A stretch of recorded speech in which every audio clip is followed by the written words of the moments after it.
Que a graça e a paz de nosso Senhor Jesus Cristo seja sobre a sua vida. Mais uma vez aqui estamos para compartilhar com você subsídios da Escola Bíblica Dominical do próximo domingo. Nós vamos estudar no próximo domingo a lição de número 3, a Santíssima Trindade, um só Deus em 3 pessoas. Quero pedir para você subscreva no meu canal. Dê aí o seu like. Também visite o nosso site www.moldado.com. No nosso site você tem não só os vídeos lá para você ver, mas também você tem o esboço de todas as mensagens que nós temos ali postado, também o esboço das leituras diárias da Escola Dominical e dos subsídios da Escola Dominical. Que seja uma bênção para a sua vida, o nosso site, o nosso canal, em que você está aí acompanhando-nos todos os trimestres, a cada lição. Deus abençoe sua vida, em nome de Jesus. A Santíssima Trindade, um só Deus em 3 pessoas. A doutrina bíblica da Trindade, ela foi e ainda continua sendo um motivo de grandes controvérsias entre os teólogos da antiguidade e os teólogos de hoje continuam a discutir a doutrina bíblica da Trindade. Embora as Sagradas Escrituras vão apresentar essa doutrina de uma forma clara, mas ainda existe a falta de compreensão quanto a esse assunto. Para muitas pessoas, ainda este assunto não está bem claro e por isso há controvérsias na forma e como entendem a doutrina bíblica da Trindade, como eles interpretam. No decorrer da história da igreja, teólogos os mais diversos, eles apresentaram então algumas noções a respeito dessa doutrina bíblica. O monarquianismo dinâmico, que começou com Teódoto, mas ele teve um desenvolvimento maior com Paulo de Samósata, com Artemon,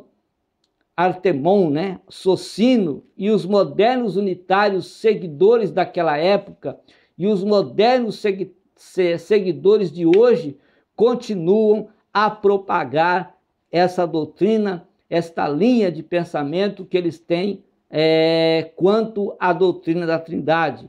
Agora, o que eles ensinam, o que o monarquianismo dinâmico ensina sobre a doutrina da Trindade? A unidade, eles dizem que a unidade de Deus indica singularidade de natureza quanto a singularidade de pessoa, ou seja, Deus é único na sua natureza e também é só uma pessoa. Eles dizem também que o Filho e o Espírito Santo são consubstanciais com a essência divina.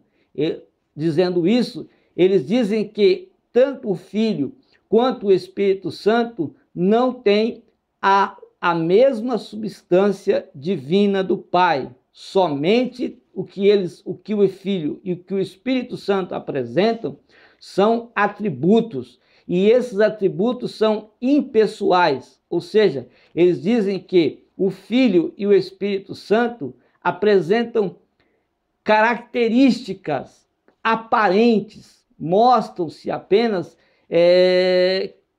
como se fossem máscaras de Deus, tanto o Filho quanto o Espírito Santo. Agora, o Filho e o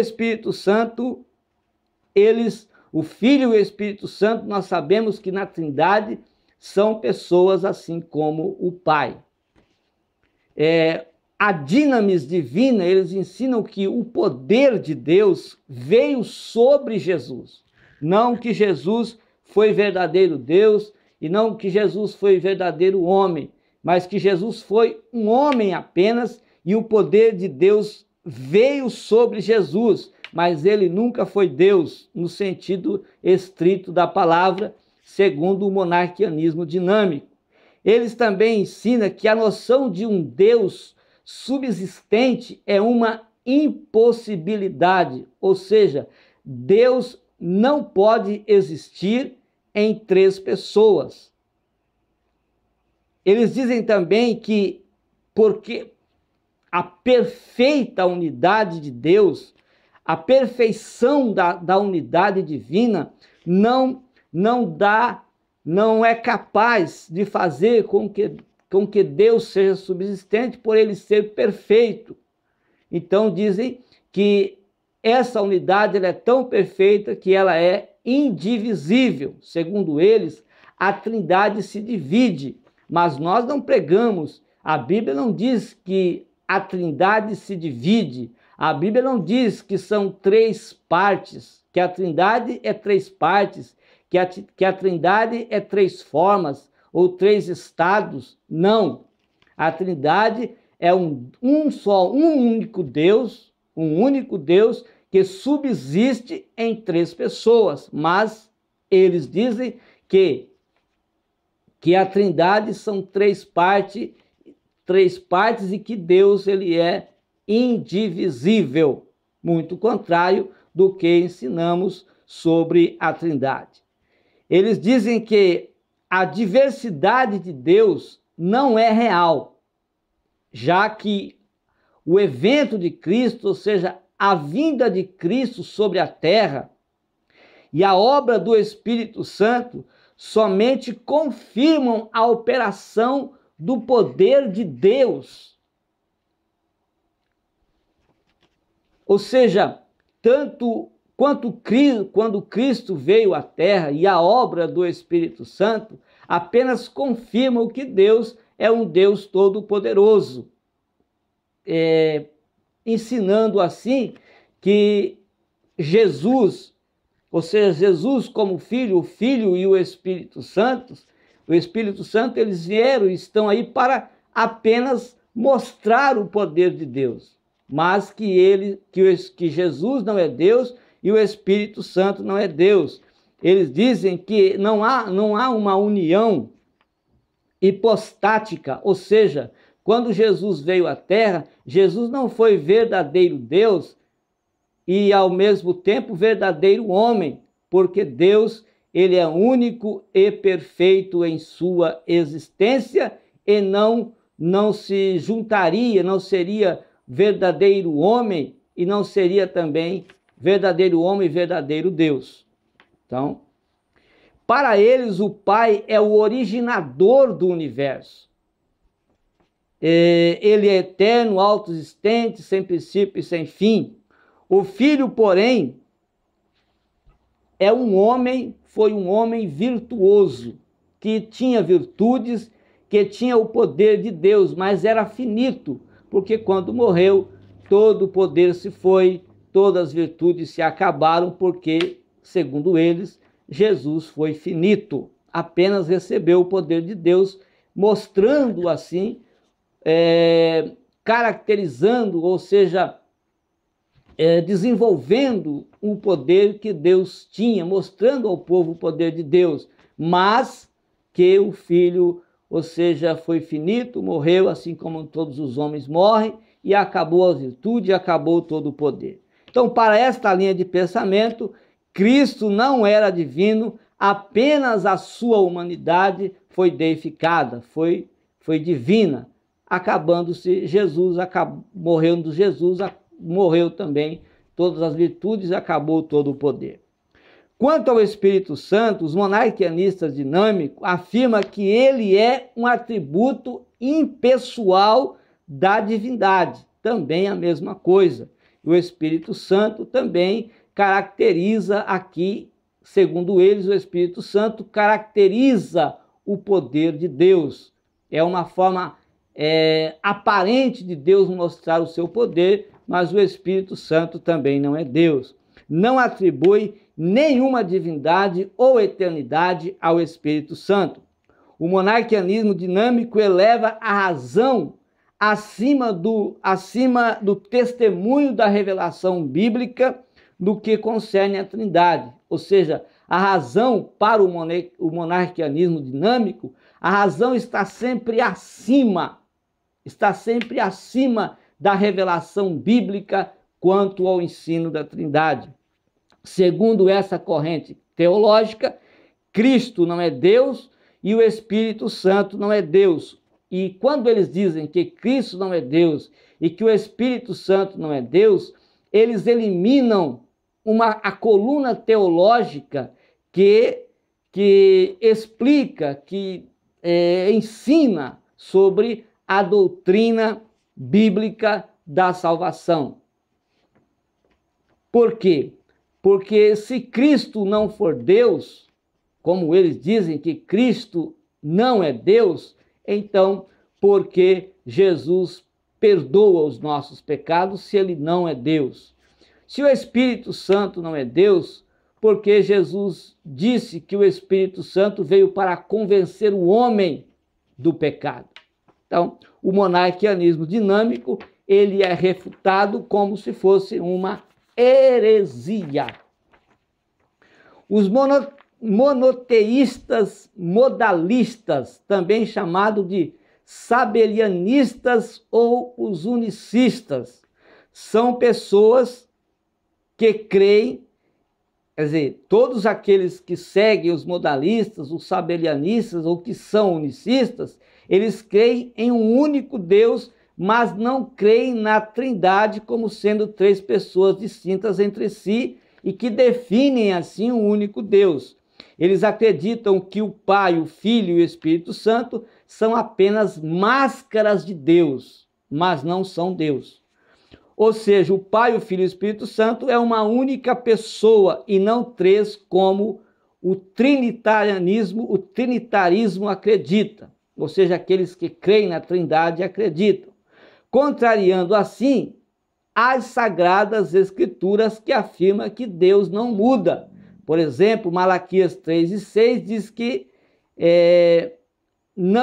Malaquias 3:6 diz que Deus não muda. Tiago 1:17 diz que em Deus não há nenhuma mudança, nenhuma sombra de variação.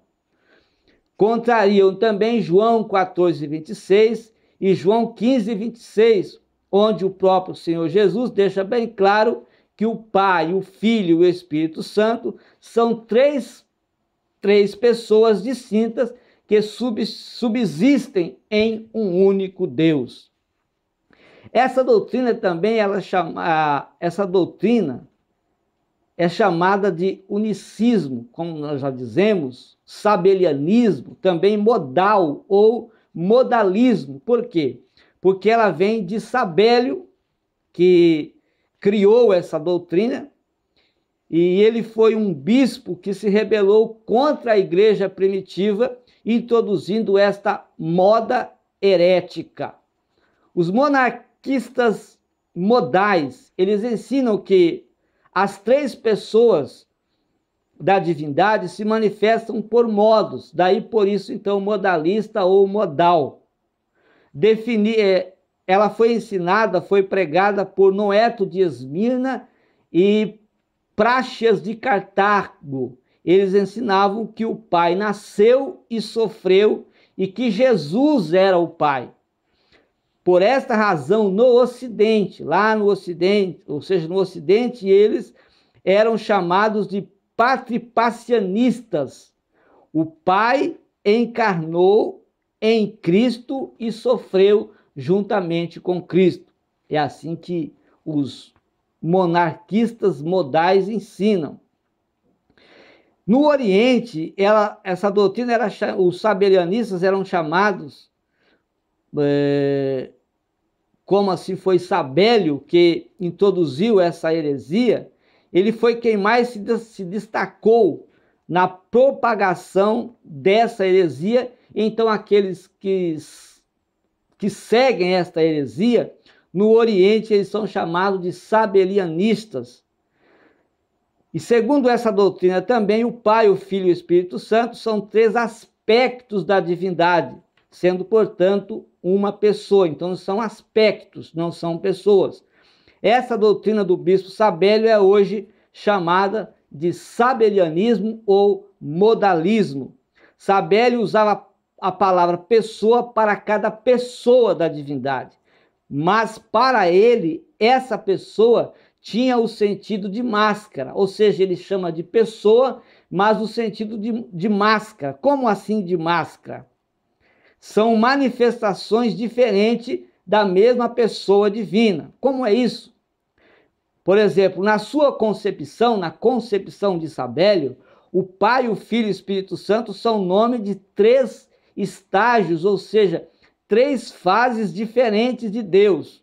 Por exemplo, ele era o Pai na criação e na promulgação da lei, o Filho na encarnação e também o Espírito Santo na regeneração. Essa doutrina ela foi combatida por Tertuliano no Contra Praxeas, né? Quando pela primeira vez o apologista Tertuliano usa o termo trinitas, ou seja, trindade, para explicar, para esclarecer a trindade divina. O sabelianismo ganhou espaço por mais ou menos aí 100 anos em Roma, na Ásia Menor e também na Síria e no Egito. Em 263, Dionísio de Alexandre enfrentou o próprio Sabélio e derrotou o sabelianismo. Depois disso, o cristianismo passou a repudiar o sabelianismo e o combate a essa heresia continuou até que ela desaparecesse completamente da história. Agora, depois de muitos anos, essa heresia foi trazida de volta e de uma forma assim como se aparecesse das profundezas do inferno. Ário foi quem trouxe de volta essa doutrina e por isso foi chamada de, aqueles que seguem essa doutrina, foi chamada de os arianos e ela é conhecida como arianismo. Até a época em que surgiu o arianismo, as heresias não eram coisa nova na igreja. As pessoas sempre tinham o conhecimento. Agora, quando apareciam, porque elas não eram coisa nova? Porque sempre que apareciam esse tipo de heresia dentro da igreja, os bispos, que eram os guardiões do depósito da fé, eles condenavam e preveniam os fiéis contra essas heresias. Os inovadores, ao serem expulsos da igreja, eles não conseguiam expandir essa doutrina, porque logo os bispos, os pastores, os dirigentes, aqueles que dirigiam igrejas, os expulsavam de suas congregações e não deixavam que essas heresias viessem a ser expandidas. Com o arianismo, porém, deu-se de uma forma diferente. A transformação a esse respeito, ela veio. No ano 318, Ário, presbítero da igreja de Alexandria, começou a propagar suas ideias a respeito da natureza do verbo. Segundo elas, o verbo não seria mais apenas, o verbo não seria Deus, e apenas o verbo foi uma criatura de Deus. O bispo de Alexandria chamou toda a ordem, todo o concílio local, a cerca de 100 bispos do Egito e da Líbia, que condenaram os erros de Ário. Ou seja, Alexandre combateu essa doutrina quando ele era bispo em Alexandria, quando ele convocou todos os seus obreiros, todos os bispos que estavam no Egito, na Líbia, e condenou essa doutrina que estava propagando Ário. E assim eles excomungaram essa doutrina, junto com o grupo de 5 presbíteros, 6 diáconos e 2 bispos, que eram partidários de Ário na expansão dessa doutrina infernal que queria dividir, queria eliminar a igreja de nosso Senhor Jesus Cristo. Ário, porém, não aceitou essa condenação e procurou o apoio exterior na Palestina. Com o apoio conseguido, ele iniciou uma verdadeira guerra de acaloradas controvérsias, né? Controvérsias, inclusive o Atanásio, né? que foi um teólogo da igreja no século IV, ele também entrou aí em controvérsias contra o próprio Ário e apresentou as suas linhas teológicas. O arianismo é uma doutrina filosófica, então o arianismo é uma doutrina filosófica que surgiu no século IV a.C. e que colocava em choque a Santíssima Trindade. A doutrina da Santíssima Trindade afirma que o Pai é Deus, o Filho, Jesus Cristo e o Espírito Santo são e é um só. A doutrina da Santíssima Trindade afirma, então, que o Pai, Deus, o Filho, Jesus Cristo e o Espírito Santo é um só Deus. O arianismo refuta essa ideia de que podem ser três em um.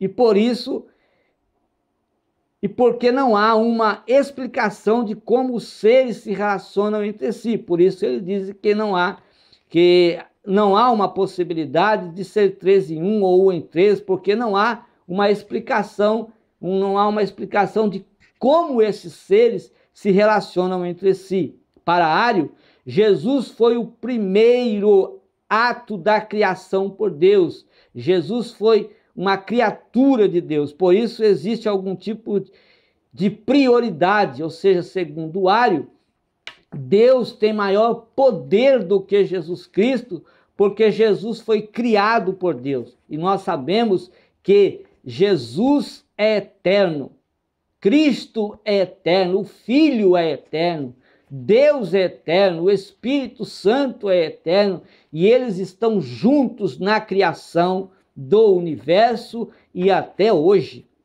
A doutrina também questiona as referências bíblicas que destacam a fragilidade de Jesus quando ele esteve na terra como verdadeiro homem. E eles dizem, ora, se Cristo, se o Filho foi Deus, por que então ele sofreu? Porque ele sentiu cansaço, porque ele era limitado, por que das suas fragilidades? Se é um Deus, então por que sentir esse tipo de coisa se ele é Deus? A doutrina foi alvo de intensos debates para estabelecer então uma corrente única de pensamento. O imperador de Roma na época, Constantino I, que reinou entre 272 a 337, ele convocou então o primeiro concílio chamado o Concílio de Nicéia, no ano 325 depois de Cristo. O concílio contou com a presença de 318 bispos na cidade de Nicéia, na Turquia. Agora, a heresia. Após intenso debate, a doutrina dos arianos ela foi considerada uma heresia. Isso depois de intensos debates, de intensas discussões teológicas, essa heresia ela foi condenada, foi excomungada, e a Santíssima Trindade passou a ser inquestionável.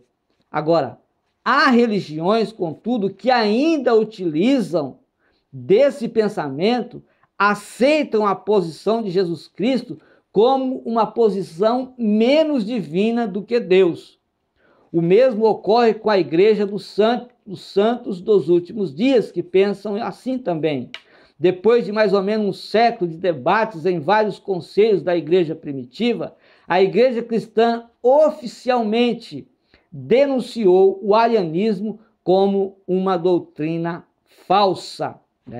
Desde então, o arianismo nunca mais foi aceito como uma doutrina viável da fé cristã. No entanto, o arianismo nunca morreu, ele existe até hoje. Ele tem continuado por séculos dos séculos e até hoje o arianismo existe em formas diferentes, mas existe. As testemunhas de Jeová, portanto, eles defendem uma posição que parece com a posição dos arianos em relação à natureza de Cristo. Assim como a igreja primitiva, nós precisamos renegar esses ataques na divindade do nosso Senhor e Salvador Jesus Cristo. Unicismo. Dentro da unidade de Deus, existem três pessoas distintas: o Pai, o Filho e o Espírito Santo, e esses três compartilham da mesma natureza e também dos mesmos atributos. Então, com efeito, esses três são o único Deus. Há muitos cristãos evangélicos que consideram o movimento pentecostal unicista, conhecido por só Jesus, como um movimento cristão evangélico. A realidade é que esse movimento, eles estão muito longe de ser considerado como cristão, está mais perto de uma seita. Por quê? Porque uma das definições teológicas de seita, uma das definições teológicas de seita é qualquer grupo que se desvia das doutrinas fundamentais do cristianismo, como a Trindade, a divindade de Jesus Cristo e a salvação pela graça através da fé em Jesus Cristo somente. Então, todos aqueles que se desviam desses fundamentos são considerados como seita, e assim, só Jesus, esse movimento, é considerado como uma seita, e todas as outras doutrinas e todas as pessoas que assim fazem, também eles estão longe de Deus, porque negam esses fundamentos. Os pentecostais unicistas negam a doutrina fundamental do cristianismo, a doutrina da Trindade. A Igreja de Cristo precisa estar alerta desse movimento e falar sempre sobre esse movimento sectário para que não venha assim invadir e estragar a Igreja de Jesus, né? Precisa demonstrar à luz das Escrituras como os unicistas estão equivocados sobre a verdadeira natureza de Deus. Seguimos a orientação de Judas, né? Judas 3, versículo 3, ele nos exorta a lutar ardentemente pela fé que uma vez por todas foi dada aos santos, à Igreja de Jesus. O argumento unicista, que argumentos eles usam? A doutrina unicista está baseada no entendimento de duas verdades bíblicas, né? Essas bases bíblicas são usadas como fundamento sob o ponto de vista que tem Deus e Jesus Cristo. A primeira verdade bíblica é que há somente um Deus e que Jesus é Deus. Agora, destas duas verdades, os unicistas deduzem que Jesus Cristo é Deus em sua totalidade. Sendo assim, Jesus tem que ser o Pai, o Filho e o Espírito Santo, e assim eles rechaçam a doutrina da Trindade. Agora, o que o argumento trinitário diz? A Igreja, através dos séculos, sempre ensinou que dentro da unidade do único Deus existem três pessoas distintas: o Pai, o Filho e o Espírito Santo. E essas três pessoas compartilham da mesma natureza e atributos. Então, com efeito, estas três são o único Deus. A teologia unicista ensina que Jesus Cristo é o Pai encarnado e que o Espírito Santo é Jesus Cristo também. Esses ensinamentos é o pilar da teologia unicista.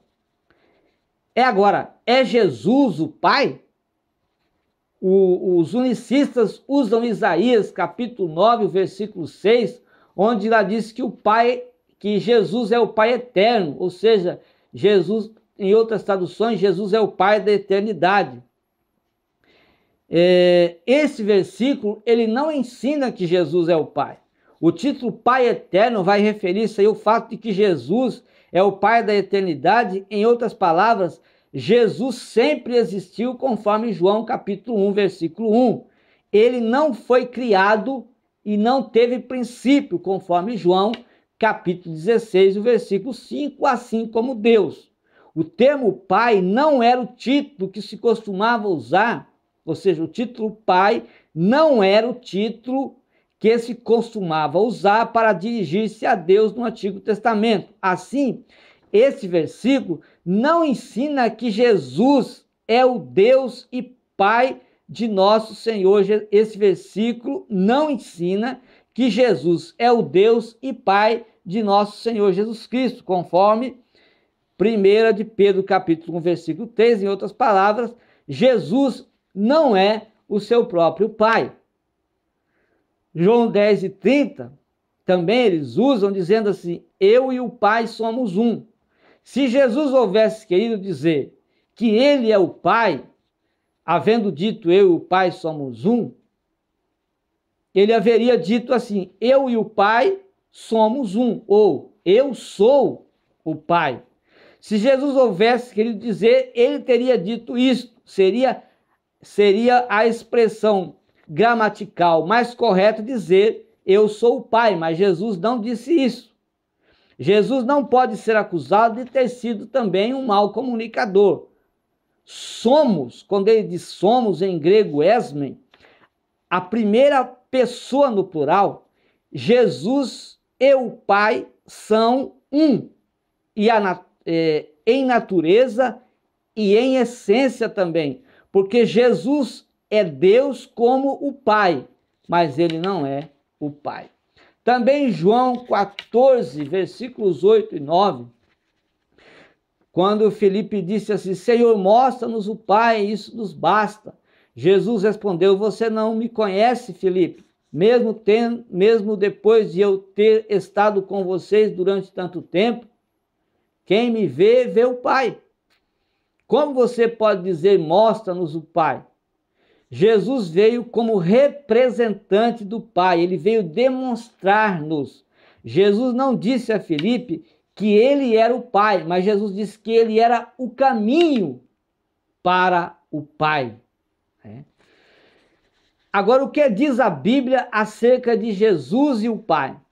Jesus é referido como filho mais de 200 vezes no Novo Testamento e nunca é chamado de Pai. Jesus referiu-se ao Pai mais de 200 vezes como alguém distinto dele. Em mais de 50 versículos nós podemos observar o Pai e a Jesus, quer dizer, o Pai e a Jesus, que é o Filho, lado a lado, como na visão de Estevão. Estevão, ele viu Jesus à direita do Pai, enquanto ele morria, apedrejado. Romanos capítulo 15, versículos 5 e 6, diz assim, o Deus que concede perseverança e ânimo lhes dê um espírito de unidade segundo Cristo Jesus, para que com um só coração e uma só boca vocês glorifiquem a Deus e Pai de nosso Senhor Jesus Cristo. 2 Coríntios 1 e 3, disse Paulo, bendito seja o Deus e Pai de nosso Senhor Jesus Cristo, Pai das misericórdias e Deus de toda a consolação. No Evangelho de João, Jesus refere-se a si mesmo como enviado pelo Pai. 1 de João 4, versículos 9, 10 e 14. Foi assim que Deus manifestou o seu amor entre nós, enviou seu Filho unigênito ao mundo para que pudéssemos viver por meio dele. Nisto consiste o amor, não em que nós tenhamos amado a Deus, mas em que ele nos amou e enviou seu Filho como propiciação por nossos pecados. E vimos e testemunhamos que o Pai enviou seu Filho para ser o Salvador do mundo. Agora, é Jesus o Espírito Santo? Versículos que os unicistas usam para provar que Jesus é o Espírito Santo. 2 Coríntios 3,17. Ora, o Senhor é o Espírito, e onde está o Espírito do Senhor, ali há liberdade. O texto não diz que Jesus é o Espírito. Se a passagem dissesse isso, talvez os unicistas tivessem um ponto forte. Mas como não diz isso, eles assumem que a palavra Senhor se refere a Jesus Cristo. O Espírito aqui é chamado de Senhor no sentido de identificá-lo como Deus e não com Jesus. O contexto sempre é que determina o texto que nós temos lido, ou seja, nesse caso aqui, o contexto, ele vai determinar o que a palavra Senhor está sendo usada, o porquê que ela está sendo usada. No versículo 17, a palavra Senhor está referindo-se a Deus e não a Jesus, já que o versículo 16 e todo o contexto assim demonstra. Se os unicistas estivessem sempre corretos ao interpretar Senhor como Jesus, como ficaria então Filipenses capítulo 2 e o versículo 11? O texto diz assim: e toda língua confesse que Jesus Cristo é o Senhor, para a glória de Deus Pai. Agora, seguindo a linha de raciocínio dos unicistas, teríamos de concluir erroneamente que e toda língua confesse que Jesus Cristo é o Jesus. Isso não é o que esse versículo está dizendo, mas o que está ensinando é que e toda língua confesse que Jesus Cristo é Deus. Porém, não Deus, o Pai, porque no mesmo versículo diz que isso será feito para a glória de Deus Pai. Está dizendo que Jesus é Deus, mas está dizendo também que Jesus não é o Pai, porque tudo aquilo que estava acontecendo para a glória de Deus Pai. Agora, o que diz a Bíblia sobre Jesus e o Espírito Santo? Mateus 12, 31, 32. O texto fala aqui da blasfêmia contra o Espírito Santo. A conclusão lógica que é extraída desse texto é que se a blasfêmia contra o Espírito Santo não vai ser perdoada, mas a blasfêmia contra o Espírito vai ser perdoada, então o Filho não é o Espírito Santo. João 14,16 diz que o Espírito Santo é o outro Consolador. João 15 e 26 diz que Jesus enviou o Espírito Santo. João 16,13 diz que o Espírito Santo demonstra humildade e busca glorificar a Jesus. Depois de nós termos visto aqui que Jesus não é o Pai, nem tampouco o Espírito Santo, podemos nos dar conta de que os unicistas têm um conceito equivocado da verdadeira natureza de Deus. Se Jesus não é o Pai, mas é Deus, e o Pai não é Jesus, e é Deus, Jesus não é o Pai, mas é Deus, e o Pai não é Jesus, e é Deus, e o Espírito Santo não é Jesus, e é Deus, e a Bíblia diz que há somente um Deus. Então isso significa que dentro da unidade do único Deus existem três pessoas distintas: o Pai, o Filho e o Espírito Santo.